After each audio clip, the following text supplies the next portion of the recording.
नमस्कार दोस्तों, मैं डॉक्टर कुलदीप जांगीड़ एक बार फिर से आपका अपने YouTube channel doctor Kuldeep Jangid homeopathy में हार्दिक स्वागत करता हूं।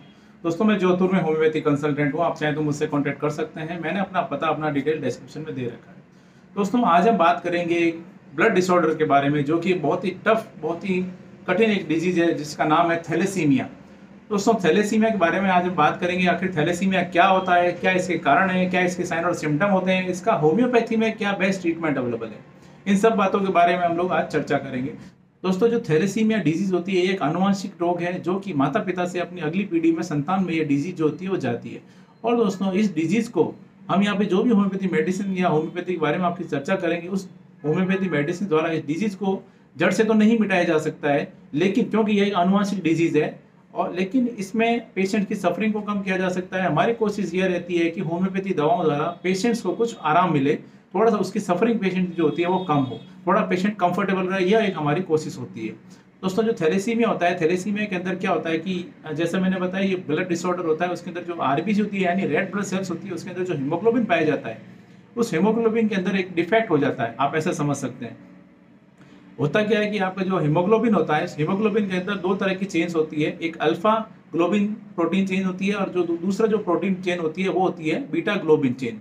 दोस्तों, इन जो अल्फा और बीटा जो ग्लोबिन चेन होती है, उस चेन में या तो अल्फा में अगर डिफेक्ट हो गया है तो आपको अल्फा थैलेसीमिया हो जाएगा। अगर बीटा चेन जो होती है उसमें अगर डिफेक्ट हो जाता है किसी तरह का, तो बीटा थैलेसीमिया हो जाता है। इस तरह से ये डिजीज तरह से बेसिक कॉन्सेप्ट ये होता है। और उसकी वजह से होता क्या है कि आपकी जो रेड ब्लड सेल्स होती है या आरबीसी होती है, उसकी जो शेप होता है वो शेप डिस्टर्ब हो सकता है, या उसकी जो लाइफ होती है, लाइफ पे इसका बहुत फर्क पड़ता है। वो आरबीसी जो सेल्स होती है, यानी रेड ब्लड सेल्स होती है, वो धीरे धीरे उसकी जो डेथ होती है वो डेथ थोड़ी जल्दी होना शुरू हो जाती है, और उसकी जो लाइफ होती है वो लाइफ कम हो जाती है।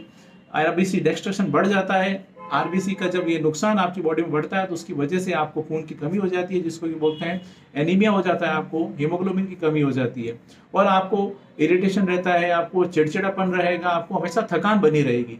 या इस तरह से आप उसको पहचान सकते हैं। दोस्तों, इसके अगर हम टाइप्स की बात करें, तो थैलेसीमिया को, जैसे मैंने बताया, अल्फा और बीटा दो तरह का थैलेसीमिया होता है। उसके आगे और सब टाइप्स होते हैं, जैसे थैलेसीमिया माइनर, थैलेसीमिया मेजर।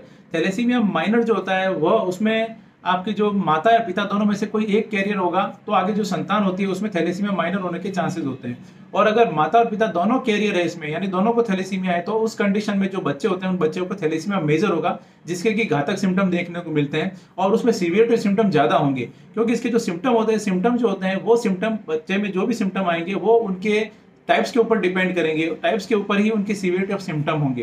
दोस्तों, अगर थैलेसीमिया माइनर की हम बात करें, तो थैलेसीमिया माइनर के इतने ज्यादा सिम्टम देखने को नहीं मिलते हैं। हो सकता है पता भी नहीं चले कि पेशेंट को थैलेसीमिया नाम की डिजीज है। और जो थैलेसीमिया मेजर होता है, थैलेसीमिया मेजर में सीवियरिटी ऑफ सिम्टम ज्यादा होती है। उसमें बार बार उनको खून का, उनको ब्लड ट्रांसफ्यूजन करना पड़ता है, बार बार खून चढ़ाना पड़ता है कुछ समय अंतराल के बाद में, और उसके साथ साथ उनमें ज्यादा सीवियरिटी ऑफ सिम्टम देखने को मिलती है। दोस्तों, अगर कॉमन सिम्टम की अगर हम बात करें, अगर इनिशियली अगर हल्के फुल्के अगर सिम्टम की बात करें, तो क्योंकि पेशेंट्स में एनीमिया होता है, तो एनीमिया यानी जब उनमें खून की कमी होती है या उनमें हीमोग्लोबिन की कमी होती है, तो उसकी वजह से उनमें थकान रहेगी, उनको वीकनेस बहुत ज़्यादा रहेगी, हमेशा उनको किसी काम में मन नहीं लगेगा, थोड़ा सा काम करते ही वो थक जाते हैं, और उसके साथ साथ उनको आलस हमेशा बना रहता है। इसके साथ साथ ही दोस्तों, अगर आगे सीवियरिटी ऑफ सिम्टम की बात करें, तो जब डिजीज अगर ज़्यादा आगे बढ़ जाती है, या अगर उनमें थैलेसीमिया मेजर की अगर शिकायत है, तो उस कंडीशन में उनको हो सकता है उनकी स्किन पीली रहना शुरू हो जाए, उनके खून की कमी के साथ साथ उनमें जॉन्डिस भी हो सकता है, उनकी जो बोन्स होती है, बोन में डिफॉर्मिटी भी आ सकती है, स्पेशली उनके जो फेस की बोन होती है, फेस की बोन्स के अंदर उनको डिफॉर्मिटी आ जाती है, और उसके साथ साथ ही बच्चों की जो ग्रोथ होती है वो ग्रोथ भी रुक जाती है। और अगर ज़्यादा परेशानी हो तो उनको सांस लेने में दिक्कत हो सकती है, और उसके साथ साथ उनको बॉडी में स्वेलिंग रह सकती है, उनको बार बार ब्लड चढ़ाना पड़ता है, बार बार उनको खून की कमी हो जाती है। इस तरह से कुछ सिम्टम्स होते हैं जो कि देखने को मिल सकते हैं थैलेसीमिया के पेशेंट्स में। दोस्तों, अगर हम बात करें इसके कारण की, तो कारण में इसका, जैसा मैंने आपको ऊपर बताया था, बेसिक कॉज होता है जेनेटिक डिजीज है। ये माता पिता से बच्चों में ये आगे से आगे पीढ़ी दर पीढ़ी चलती है। दोस्तों, आपके जो डीएनए होता है, डीएनए एक जेनेटिक मटेरियल होता है, और उस डीएनए के अंदर जब डिफेक्ट हो जाता है, तो उसकी वजह से आपके जो हीमोग्लोबिन होता है, हीमोग्लोबिन जो डीएनए जो मैसेज देता है हीमोग्लोबिन बनाने के लिए, वो हीमोग्लोबिन में डिफेक्ट आ जाएगा। उसकी वजह से अल्फा या बीटा जो चेन होती है वो डिस्टर्ब हो जाएगी, और उसके साथ साथ ही आरबीसी में डिफेक्ट आना शुरू हो जाएगा, और जिसकी वजह से आपको बार बार आप एनीमिया के शिकार हो जाते हैं, और बार बार आपको खून की कमी होना शुरू हो जाती है, और इस तरह से आपको थैलेसीमिया से आप ग्रसित हो जाते हैं। इस तरह से आप इस डिजीज को समझ सकते हैं। यह इसका एक बेसिक कॉज होता है। दोस्तों जो थैलेसीमिया डिजीज है काफ़ी जटिल डिजीज होती है, और उसके साथ साथ अगर इसमें जो थैलेसीमिया, जो लोगों को लंबे समय से थैलेसीमिया डिजीज है, उसमें कुछ कॉम्प्लिकेशंस भी होते हैं जो कि आगे उनको देखने को मिलते हैं। स्पेशली अगर कुछ कॉम्प्लिकेशंस की हम बात करें तो इसमें जो मेजरली देखने को मिलेगा वो होगा उनके अंदर खून की कमी होना, और उसके साथ साथ ही यानी उनमें एनीमिया की शिकायत होती है। और उसके साथ साथ ही उसमें क्या होगा कि जब आरबीसी डिस्ट्रक्शन ज़्यादा होगा तो उसके कारण उनकी जो स्प्लीन होती है, जो उनकी तिल्ली जिसको अगर हम बोलते हैं, उसमें वो एनलार्ज हो जाती है, उसकी साइज होती है वो बड़ी हो जाती है, और उसकी वजह से कभी कभी आपकी स्प्लीन को आपको हटाना भी पड़ता है। और उसके साथ साथ ही आपको बार बार फ्रीक्वेंटली आपको इन्फेक्शंस होंगे, और उसके आप बार बार बीमार पड़ेंगे। आपकी जो बोन्स होती है, बोन्स का शेप चेंज हो जाता है, स्पेशली जो आपकी फेस की बोन्स होती है वो फेस की बोन्स का आपका शेप चेंज हो जाता है। उसके साथ साथ ही दोस्तों आपको बार बार ब्लड ट्रांसफ्यूजन करना पड़ता है, यानी आपको बार बार खून चढ़ाना पड़ेगा। उसकी वजह से आपके अंदर आयरन का जो होता है वो ओवरलोड हो जाएगा, और उसके कारण आपकी आपकी जो लीवर है, आप उसके साथ साथ ही आपकी जो हार्ट है और आपकी जो ग्लैंड्स है, उस ग्लैंड्स पे और हार्ट पे और लीवर पे आपके इसका बहुत ज़्यादा इफेक्ट पड़ता है। आयरन का जो ओवरलोड होता है उसकी वजह से इनको ये डैमेज करता है। दोस्तों ये इसके कुछ कॉम्प्लिकेशंस होते हैं जो कि आपको देखने को मिल सकते हैं। दोस्तों यह तो बात होगी इसके कारण की, सिम्टम की और थैलेसीमिया क्या है। अब हम बात करते हैं इसके कुछ टेस्ट की और इसके साथ साथ ट्रीटमेंट पार्ट की। दोस्तों इसमें कुछ जनरल टेस्ट होते हैं जैसे कि सीबीसी, हीमोग्लोबिन, जो कि सीबीसी के अंदर ही टेस्ट हो जाता है, और उसके साथ साथ आपकी आरबीसी का आपको लैब में चेक किया जाता है। आरबीसी का शेप के बारे में, आप आरबीसी के टाइप्स के बारे में स्टडी किया जाता है। दोस्तों अब हम बात करते हैं इसकी कुछ जनरल होम्योपैथी मेडिसिन की, जिसके बहुत अच्छे रिजल्ट्स मिलते हैं अगर आपको थैलेसीमिया नाम की डिजीज है तो। दोस्तों इसमें जिन लोगों को थैलेसीमिया होती है उसमें मैं आपको सजेशन दूंगा, आप अपना जो भी ट्रीटमेंट ले रहे होते हैं आप उसको कंटिन्यू रखें, आप अपने स्पेशलिस्ट के अंडर में आप उनको रेगुलर फॉलोअप रखें, जैसा वो कहते हैं आप उनको फॉलो करें, उनके इंस्ट्रक्शन को, उनके ट्रीटमेंट को। और उसके साथ साथ ही कुछ होम्योपैथी मेडिसिन होती है जो कि अगर आप लेते हैं तो आप अपनी जो सफरिंग है, आपकी जो पीड़ा है उसको आप कम कर सकते हैं। और एक आप उसमें कुछ as a supportive homeopathy medicine होती है जो कि हम देते हैं, तो उससे आपका कुछ जो लाइफ है उसका कुछ हद तक आप उसको आसान कर सकते हैं।